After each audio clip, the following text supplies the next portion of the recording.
आपने शायरी की बात की और आपने 6th क्लास से बताया। मुझे ये बताएं कि नसर की तरफ आप पहले आए कि शायरी की तरफ पहले आए? शायरी की तरफ मैं पहले आई थी। अच्छा। जी तो गालबन कौन सा साल था 6ठी क्लास आपका? जी। अब शायद वो खैर कोई बात नहीं, क्योंकि और मुझे बताएं कि आपने जब लिखना शुरू किया और भी ख़वातीन जो हैं गोजरी में लिख रही थी जी या नसर में भी लिख रही थी, शायरी भी कर रही थी, तो आप अपने हम असर ख़वातीन में किन ख़वातीन को जानती थी जो जिनको आप देखती थी वो भी आपके साथ साथ वो भी गोजरी के लिए काम कर रही थी? उन ख़वातीन का जिक्र अगर आप करें। मेरा ख्याल है कि उन दिनों पर मुझे कोई दिखाई नहीं देता उस वक्त कोई औरत लिखती हो या कोई लड़की लिखती हो। उस वक्त माहौल ऐसा था जी कि कौम के अंदर बड़ा मतलब नाखानगी थी, तो जो तालीम का ना होना भी एक ज़रिया था और गोजरी ज़ुबान को उस वक्त लोग आगे लेके नहीं चलते थे।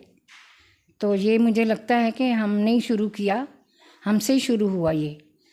तो उस वक्त मुझे कोई नाम याद नहीं आ रहा है, मेरा ख्याल यही है कि उस वक्त कोई नहीं था जी जी जब हमने शुरू किया। जी जी। जी तो इसके बाद आपने शायरी में जो किताबें लिखी हैं जी वो कौन कौन सी हैं? जी गोजरी में कौन सी हैं और उर्दू में कौन कौन सी? जी। उर्दू में मैंने कहानियों की एक किताब बीते मौसमों की धूप, और शायरी की एक किताब जो है वो है जागीर की अम्मा। जागीर की अम्मा नाम से नज़म का नाम था, तो उसी के नाम से बुक छपी। तो तीसरी किताब मेरी जो थी वो पंजाबी में आई। पंजाबी में मैंने मतलब कहानियाँ लिखी और पंजाबी कहानियों की बुक मेरी चंडीगढ़ में छपी। तो 3 किताबें मेरी पहले हो चुकी थी। तो ये गोजरी की किताब जो अभी मेरी हाल ही में मतलब ये तैयार तो बहुत पहले से थी, लेकिन ये है कि ये शाया कराने में थोड़ा लेट हो गई क्योंकि कुछ तबीयत का मसला था, सेहत का मसला था। जी जी। जी तो गंदेरा का फुल के नाम से जो है आपकी गोजरी मजमुआ मंजर आम पर आया है, जी, तो आपको उसकी भी बहुत बहुत मुबारकबाद है। शुक्रिया। और रेडियो का भी आपने ज़िक्र किया। जी आप अपने वालिद साहब के बारे में कुछ बताएं कि वो किस तरह से जद्दोजहद करते थे, जी रेडियो पे आ जाते थे? क्या आप भी गई रेडियो पे, रेडियो में भी काम करने का जब कुछ पेश करने का मौका मिलता जी रहा? जी। अब्बा जी इस मसले में काफ़ी आगे थे कि हमारा भी प्रोग्राम रेडियो पे होना चाहिए। जैसे डोगरी, कश्मीरी, पहाड़ी प्रोग्राम रेडियो पे नशर हुआ करते थे, तो उनके अंदर भी ये लगन थी कि हमारा गोजरी का भी प्रोग्राम रेडियो पे आना चाहिए। इसलिए उन्होंने बड़ी जद्दोजहद की और ये फिर प्रोग्राम जो है जम्मू कश्मीर रेडियो पे नशर होना शुरू हुए। तो हम लोग उस वक़्त काफ़ी छोटे थे, मतलब 4th क्लास में मैं थी उन दिनों।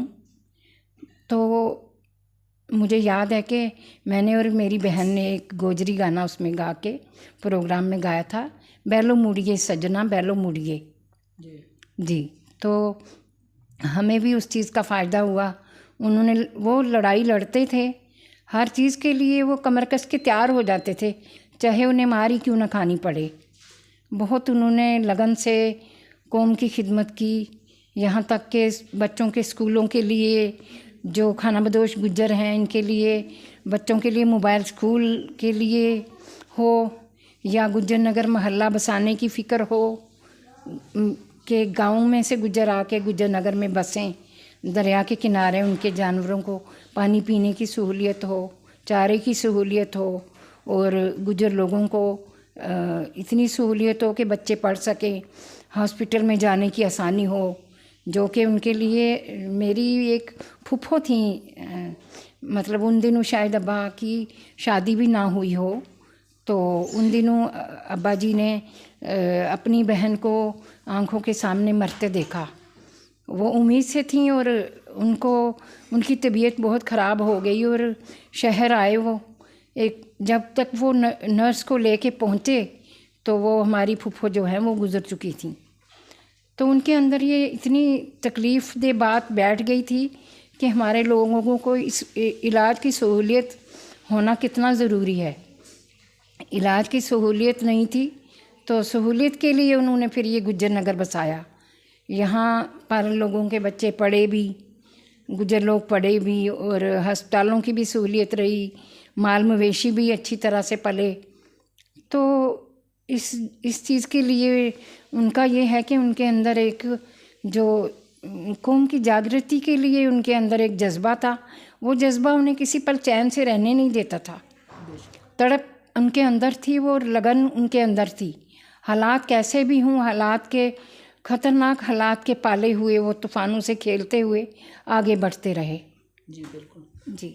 मैं बताना चाहूँगा कि गुज्जर नगर जो आज बहुत बड़ा कस्बा की सूरत अख्तियार कर रहा है, शहर के अंदर बहुत बड़ा जो है बहुत शोहरत रखता है गुज्जर नगर के नाम से। तो गुज्जरों के नाम पे जम्मू कश्मीर में वाहिद एक बड़ा मोहल्ला कह सकते हैं इसको आप, शहर में आज तो तरक्की याफ्ता दौर में बहुत बड़ी बाढ़ है म्यूनसिपलिटी की, तो उसको बसाने में सरवरी किसाना साहब का बहुत अहम रोल रहा।